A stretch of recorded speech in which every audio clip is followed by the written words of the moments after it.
Siluetas y colores, episodio 10. Un breve viaje al pasado.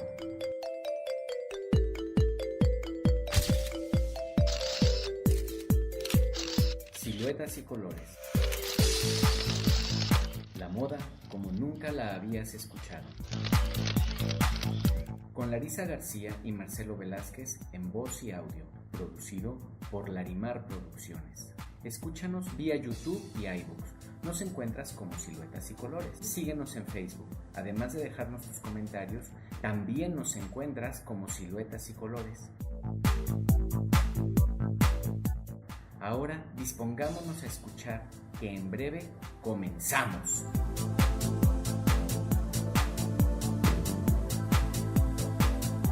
Hola, ¿cómo están? No podemos avanzar sin echar un viaje al pasado para poder entender qué es lo que está por suceder mientras les contamos lo que sucede. En los cambios hay muchas cosas en juego, muchos paradigmas que cambian, imaginarios enteros que son todos aquellos conceptos, mitos, historias que nos hacen entender lo que somos y también a dónde vamos. Aprovecho para mandarle un afectuoso saludo a Sergio Hernández, quien amablemente nos ha retroalimentado con sus comentarios. Y tomando en cuenta sus anotaciones, vamos haciendo mejoras a este espacio. Agradecemos Larisa y yo de antemano sus comentarios y tiempo. Y sin más, ¡comenzamos!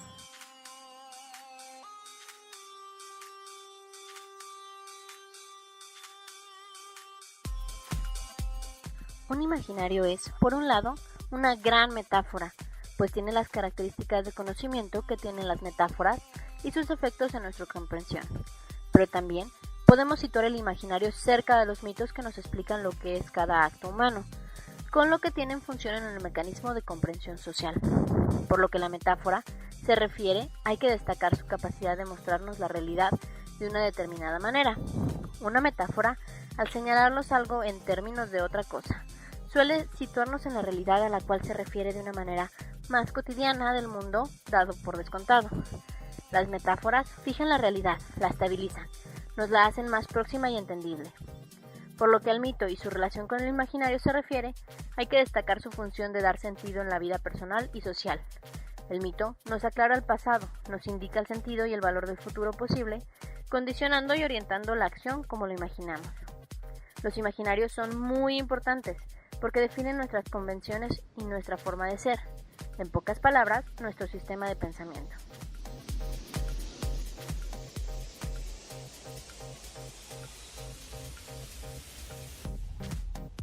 En la historia que comenzamos a contarles de la industria del vestido, llegamos a un punto donde si damos un paso más, el mundo, hasta ese momento en el tiempo conocido, va a colapsar. Todo lo que hasta ese tiempo había existido por más de 13 siglos está a punto de desaparecer. Y la modernidad en la que habitamos o en la que fuimos formados aparecerá. Pero no quiero dar ese paso hasta que no tengamos claro qué es lo que sucedió o qué es lo que va a terminar. Toda nuestra vida nos han contado en más de una ocasión lo que sucedió, pero lo abordamos como eventos separados, cuando son una consecución de hechos y tendencias que van en progresión hasta una culminación. En el derrumbe de todo sistema ideológico, espiritual y económico, que dará luz a otro imaginario que creo actualmente está en decadencia. Entonces, para lograr esto, haremos un paréntesis en nuestro relato lineal y daremos un brinco de unos 1300 años hasta la culminación de la lenta caída del Imperio Romano de Occidente. Comencemos por los siglos V y VI. Imagínense lo que para el pueblo europeo de aquella época significó dicha caída. Los romanos trabajaron por más de 700 años en demostrar su fuerza y su permanencia. Roma había cumplido 1000 años en el 248 después de Cristo. 1000 años. Era la ciudad eterna, y justo esta ciudad cayó en el año 476 después de Cristo. Roma era el centro del universo conocido, Piensen en los medios de transporte y de comunicación de aquella época. Se viajaba en carreta o a caballo. Por mar, los barcos no estaban al alcance de cualquiera. Así que ver desaparecer ese magnífico mundo perpetuado en piedra en aquellos colosales edificios públicos que construyó el imperio, ver desaparecer el orden que durante tantos siglos organizó la vida de todo aquel territorio, sembró un sentimiento de desolación, de abandono, de orfandad. Roma, de haber tenido 1.000.000 de habitantes, pasó a tener 30.000 solamente en apenas unos 300 años. Imagínense esto, la desolación que se vivía. Los germanos invadieron esos territorios llevándolos a la más oscura desolación. Literalmente, para los habitantes del imperio, que prácticamente era la única civilización, como civilización se entiende, con rasgos culturales, escritura, historia, leyes, etc. Fue una banda de trogloditas los que fueron invadiendo los territorios. Melenudos supersticiosos, salvajes, fue lo que sustituyó el mundo de las túnicas y los oradores, de la razón y la civilización. Después de eso, no había nada, o al menos eso parecía. El mundo se había acabado. La barbarie acabaría con todo.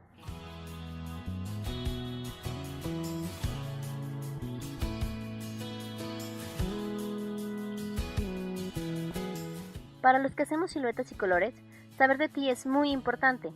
Hoy, que comenzamos con esta pausa para viajar 1600 años en el tiempo, es muy importante para nosotros saber tu opinión.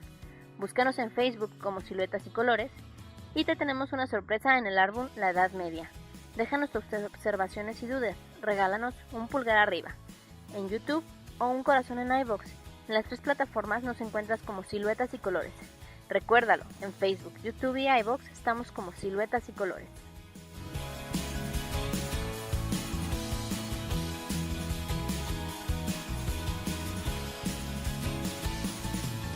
¿Qué pueden hacer las sociedades cuando el mundo conocido desaparece ante sus ojos? Cuando la barbarie llena los espacios con violencia, sometimiento y muerte. Ante esta situación de desolación absoluta, lo único que tenía respuesta al fin del mundo fue el cristianismo. Para el tiempo en que esto sucedió, la religión católica ya era generalizada en todo el Imperio Romano, y ante la destrucción del mundo material, que significa la caída de la civilización, la respuesta estaba en la eternidad. Lo que Dios ha creado no lo destruye el bárbaro, porque su reino no es de este mundo. Esa fue la frase que salvó a Europa y dio salida a un laberinto que parecía infranqueable. A partir de aquí, de esta frase, los seres humanos de Europa tienen un horizonte. Y los siguientes 11 siglos, esto será una verdad absoluta. Los seres humanos venimos a morir para ganar la gloria. En eso se convirtió la vida. Europa, antes totalmente comunicada, se desmoronó y se aisló de sí misma y del mundo. Se encerró en una galaxia de pequeños reinos que durante todo el periodo de lo que después conoceríamos como la Edad Media se dedicaron a invadirse y dividirse una y otra vez bajo las leyes de la violencia y el salvajismo. Todo el conocimiento que habían producido a lo largo de los siglos fue resguardado en las abadías y los monasterios, quedando fuera del alcance de la población, encerrado bajo gruesas paredes de piedra para que los bárbaros no lo destruyeran. Pero al ser resguardado, poco a poco fue siendo olvidado. La Iglesia se fue posicionando y también, lentamente, fue siendo el poder más fuerte que existía. Era ella la que legitimaba a los reyes, el poder de la tierra y sobre la territorialidad. Simplemente durante toda la Edad Media, los reyes, fueron o no, según el proyecto de la Iglesia, fuera o no hacia adelante. Ellos eran la puerta a la eternidad. Lo que la Iglesia atara o desatara en la tierra sería atado o desatado en el cielo. Y esta era una verdad incuestionable por nadie en esa época. Recordemos que los humanos veníamos a morir para ganar la gloria. Lo peor que a cualquier humano podía pasarle durante esos 11 siglos de oscuridad era la excomunión. Imagínense, los horrores en vida se vivían multiplicados por la eternidad en el infierno. El horror total.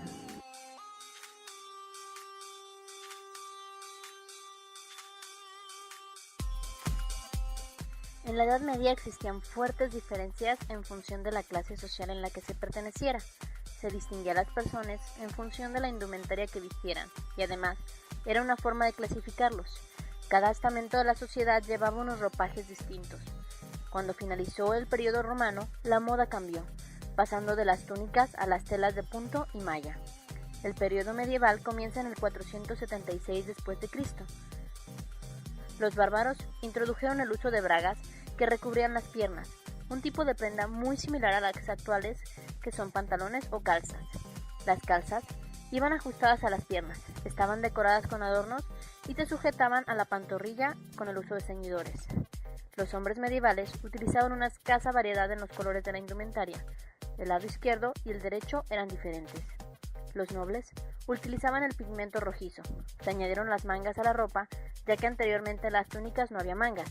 Se continuó utilizando los clamides, es decir, prendas de lana rectangulares, pero esta vez más amplias. Las prendas eran confeccionadas por las mujeres.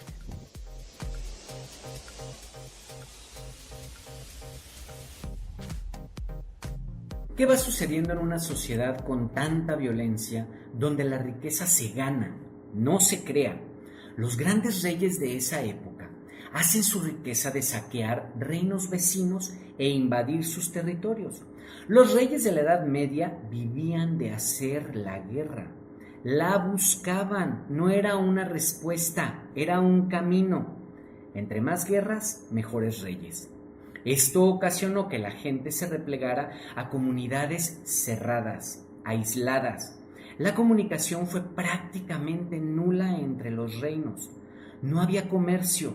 Los reinos al interior se autosustentaban y el comercio fue de intercambio de mercancía por mercancía. No existía una moneda. Los caminos que Roma había construido tan extensamente a lo largo de todo el territorio se fueron destruyendo ante la falta de mantenimiento. No los necesitaban. Los ladrones acechaban a lo largo y ancho de cualquier ruta de comercio que se pudiera dar. Simplemente, las sociedades se redujeron al espacio que pudieran proteger los poderes locales. Los francos tomaron poco a poco el territorio más o menos de Francia, los godos el territorio de España, los sajones el de Alemania, Austria, Suiza y Holanda. Estas divisiones que estoy mencionando son solamente para que más o menos las ubiquen actualmente en el mapa. Y hay que aclarar que francos, godos y sajones son los bárbaros, y casi todos son los llamados también germanos, ya que estaban originalmente situados en la Germania, al norte de Europa, más allá de los límites del Imperio Romano. Volviendo a la idea anterior, les decía que nombro a los países solo para que los puedan ubicar de alguna manera en el mapa, pero estos países no existían. Estamos lejos, muy lejos de la formación de estos estados como los conocemos ahora. Recordemos que andamos por los siglos 5, 6 y 7. Faltan alrededor de 700 años para que la idea de estados nacionales surja en Europa, la creadora de este concepto, y 1100 años antes de que aparezcan como naciones. No es lo mismo estado nacional que nación.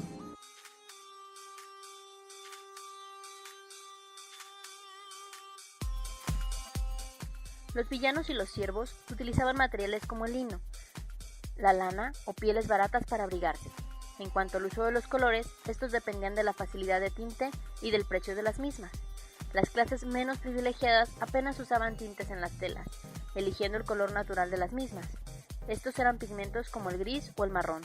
Vestían camisolas con distintas larguras de manga, pero estas nunca superaban la cadera. El largo de la camisola llegaba a la rodilla y en el 1000 después de Cristo se hizo más corto, quedando por encima de la rodilla. En la época de duelo se cubrían con trajes negros o blancos, que eran trajes relativamente baratos en dicho periodo. En invierno se ponían zuecos de madera y en el verano no utilizaban zapatos. Los niños solo utilizaban una túnica de saya a media pierna y no llevaban calzado. Las mujeres llevaban la misma largura que las damas y sus ropajes eran poco variados y similares a los de los infantes. En cuanto a los de la ropa de trabajo se refiere, se utilizaban delantales y calzones de pieles baratas en invierno.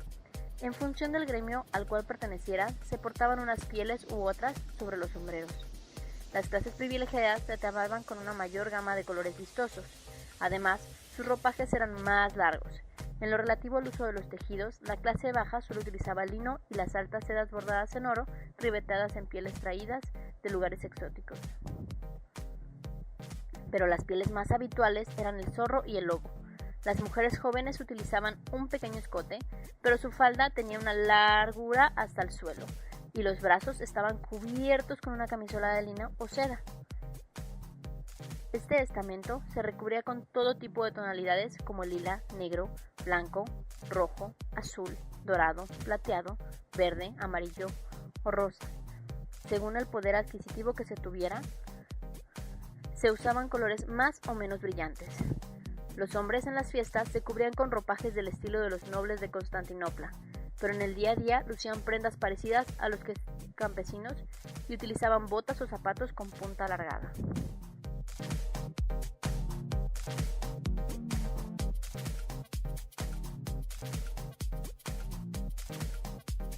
El relato de hoy lo vamos a dejar en un mundo desolado, invadido por la barbarie, la violencia y el oscurantismo. Vienen 10 siglos antes de que regresemos a donde estábamos.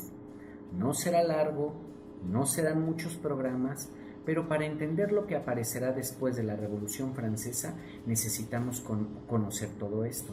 Ya sabrán por qué. Mientras tanto, en el siguiente episodio veremos cómo los seres humanos caerán lentamente en un mundo lleno de miedo, obscuridad. Los viejos dioses del Olimpo y su luminosidad serán desplazados por el miedo y todo lo que una imaginación temerosa crea a su alrededor. Este viaje apenas comienza. Venimos a morir. La eternidad nos espera. Hasta el siguiente episodio.